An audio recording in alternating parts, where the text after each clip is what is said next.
Welcome back to Elevation 44. I'm B. For those of you who are new to the channel, welcome. If you're returning, welcome back, family. Today is Monday, so we are diving right back into another weekly astrology report. And this week, the Venusian vibes are on 10,000%, okay? I know we're in Scorpio season, but listen, the Venusian vibes are coming in heavy this week, all right? So major energy for the week. The top three things that I want to talk about are the Taurus full moon, okay? And this is going to be happening at the end of the week and the very last day of the month on Halloween Day. Then we're talking about Venus, which is moving out of Virgo and into the sign of Libra. And then we're also going to be talking about Mercury, which is retrograding through Scorpio, but now about to backtrack back into Libra, okay? So let's just get right into the information and not waste any time. All right, so the first thing is the Taurus full moon, okay? So Taurus full moon is happening on October 31st, Halloween Day at 8 degrees. So this is kind of more the immature qualities of Taurus.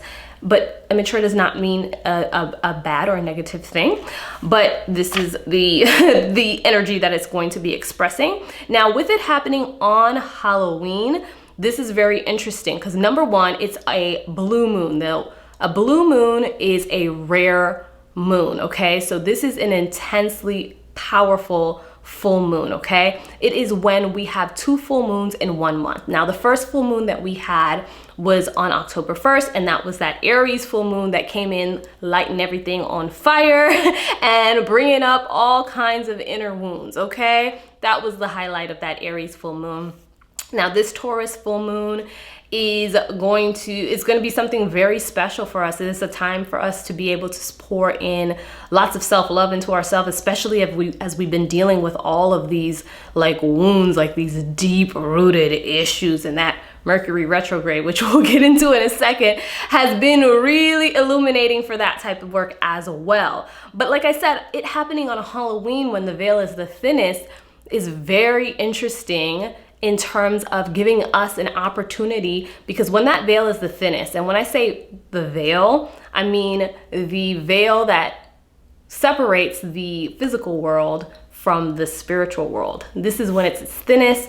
This is when it is easier to move and operate and communicate with the spiritual world and to do your magic and to set intention and like anything that you want manifested on the material plane, on the physical plane, you have to move through the spiritual world first. That is where the energy is first set into motion to make it happen here. So when I say this is a gift because it's going to be powerful, this is a gift. And with the timing of it being on the day of the year where that veil between, you know, that separating factor between the two worlds is at its thinnest, you better take advantage of it is what I'm trying to tell you, okay? So this rare blue moon, okay, is the energy of the full moon, the normal full moon, just multiplied, just amplified. So this is a great energy for boosting your work, your intentions, your goals.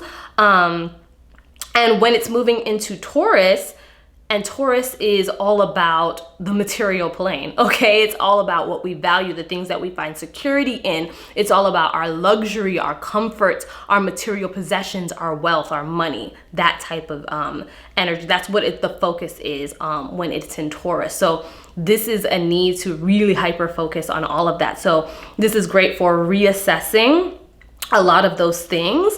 And it's also great for setting some long-term goals associated with this, because that Taurian energy also brings in an element of patience that we need, okay?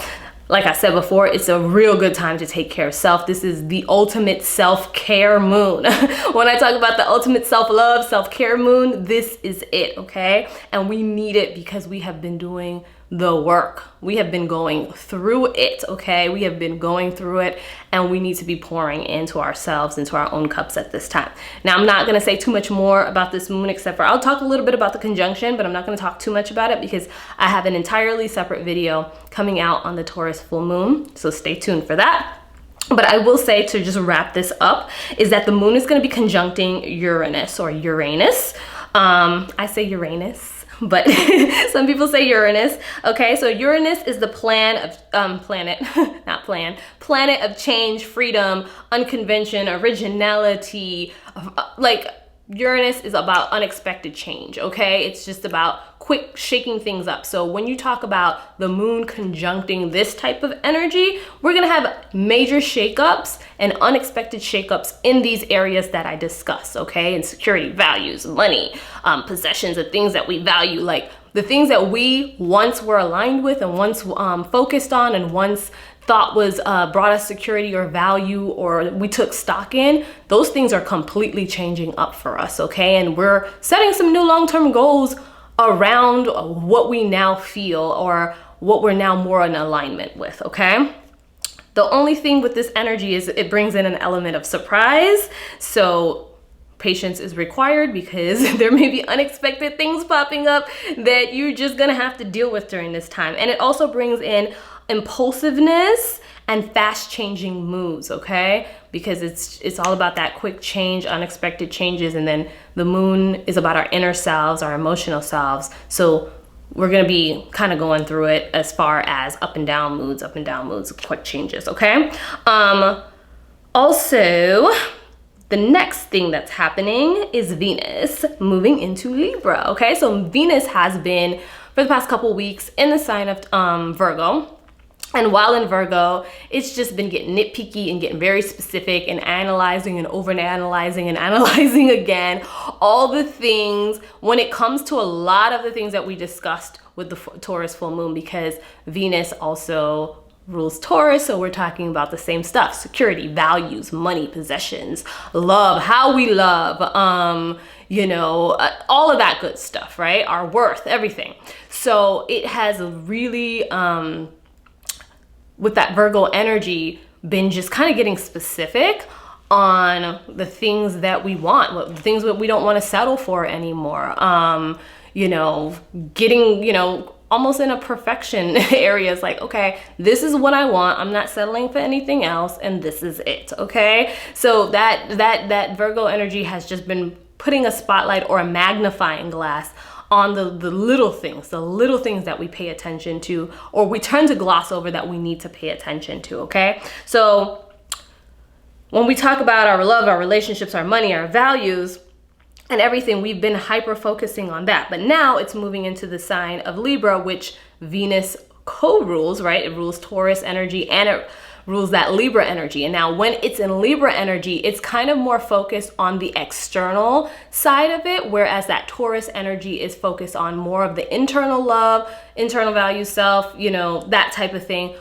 Libra is more of the external focus. So we're focusing on our relationships, right? And I'm not talking just about romantic relationships, although that is one of them, but we're talking about all kinds of relationships around us, our partnerships, our friendships, all of that type of stuff. So it's talking about bringing balance and harmony and a lot of those things into those areas. So a lot of the things that we were hyper focusing on and we put the spotlight on with that Virgo energy, we're now ready to put into practice with this Libra energy, and we're ready to balance the scales and bring some harmony and some peace into our life in those specific areas, in our relationships, in the way that we love, the way that we want to be loved, and our partnership, our friendships, and all that good stuff. I feel like I'm repeating myself. Hopefully you get the gist by now, okay? So then the last thing we're gonna talk about is Mercury. And Mercury is the planet of communication, our intellect, how we reason, how we communicate. I said that already, but basically how we share information, how we receive and process information, okay? So it's been retrograding for a little while now. It started in Libra, of course. It moved into Scorpio on September 27th.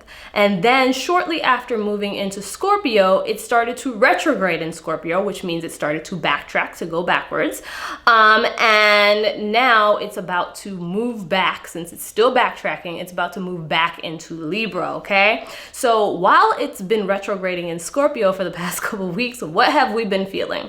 We've been feeling intense emotions. We've been going to the emotional depths of ourselves.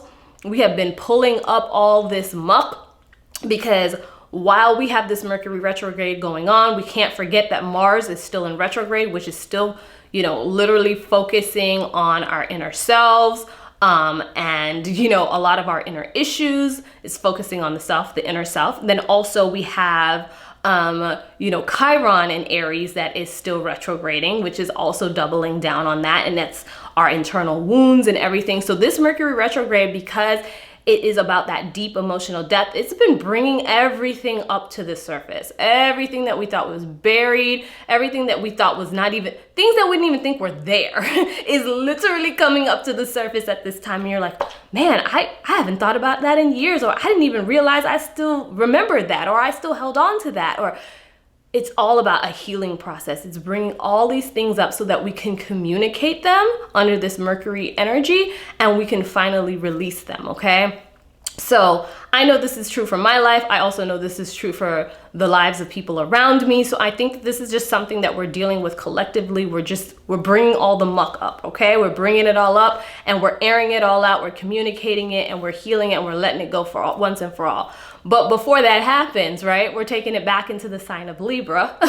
And Libra is going to balance out the scales. It's going to, you know, bring justice and fairness and right these wrongs. So that's why this backtrack is going back into Libra, to make things right, to balance off the scale. So that Libra energy is still heavy, even though we're well into Scorpio season, okay? Miscommunication and disharmony in our relationships is likely to happen under this transit. So extra patience is required. As, you know, the thing about, you know, being able to integrate lessons and release is that during the process of calibrating, during the process of righting those wrongs, during the process of bringing everything into balance, that's an uncomfortable phase. And that happening at the same time that, you know, Mercury is retrograding, which already sends our communications to the left, is just going to make things a little bit more challenging in terms of us being able to keep the peace in our relationships. And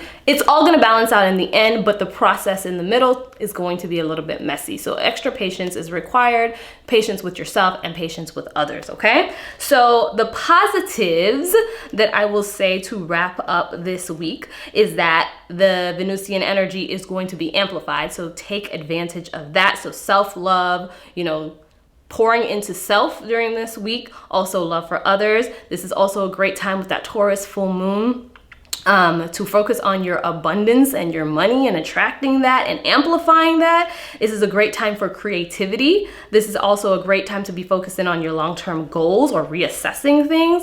This is great for balancing and healing your deep issues. Now, the challenges of the week are impulsiveness, surprises or unexpected news coming in, quick changing moods or moodiness, and miscommunication, okay? So the herb that I recommend you working with this week is a vervain, and that is great because it's a strong protection herb and you're going to need protection, especially if you're going to be working with this Taurus full moon, because like I said, the veil is the thinnest, and even though we have lots of positive things on that side of the, you know, the spiritual world, there's also things on that side that are not so positive. So making sure that you protect yourself while you're doing your work is going to be of most importance. So vervain is going to help you with that. It's also great for creativity, love, peace, cleansing, and you know, it's just great for this energy that we're dealing with this week.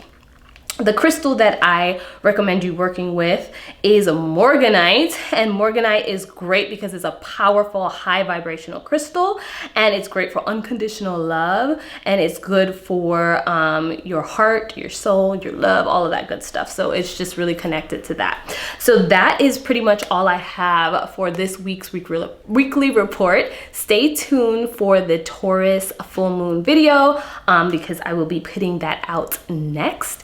And that is it. So I hope you all have a great rest of your week, and I will see you in the next video. Peace.